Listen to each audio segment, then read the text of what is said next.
Hello दोस्तों, आपका बहुत बहुत स्वागत है हमारे यूट्यूब चैनल से। दोस्तों, आज की वीडियो टॉपिक है how to default notification sounds. लेकिन उससे पहले दोस्तों यार, चैनल पर नए हैं तो वीडियो को लाइक कर दें, चैनल को सब्सक्राइब कर दें। अभी तक आपने पहले कर नहीं दबाया तो बेल आइकन जरूर दबा दें। चलिए दोस्तों, बिना किसी और हम स्टार्ट करते हैं। सबसे पहले आपको क्या करना है, अपने फोन की सेटिंग्स में जाना है।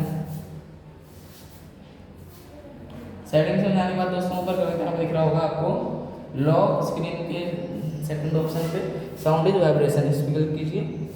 क्लिक करने के बाद यहाँ दिख रहा होगा नोटिफिकेशन, इस पर क्लिक कीजिए। मोर पे क्लिक कीजिए।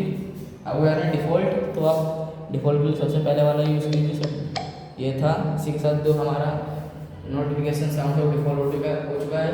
इसी के साथ हमारी वीडियो समाप्त हुई। ऐसी मज़ेदार वीडियो के लिए फिर से बन रहे हैं। थैंक यू और मिलते हैं नेक्स्ट वीडियो में। और दोस्तों, जिसने हमारे चैनल को सब्सक्राइब नहीं किया सब्सक्राइब कर लें, बेल आइकन दबा दें, लाइक करें, कमेंट करें, शेयर करें और मिलते हैं ऐसी नेक्स्ट वीडियो में।